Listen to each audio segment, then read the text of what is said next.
पुग्ने भए लासा ल्याउला तिम्रो भोक मेटाइ म त आधा घाँस खाउला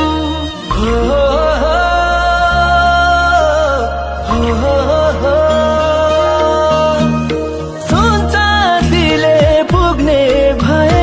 लासा ल्याउला तिम्रो भोक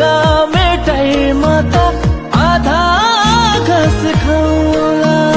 कसरी पो बचुला र तिमी टाढा भए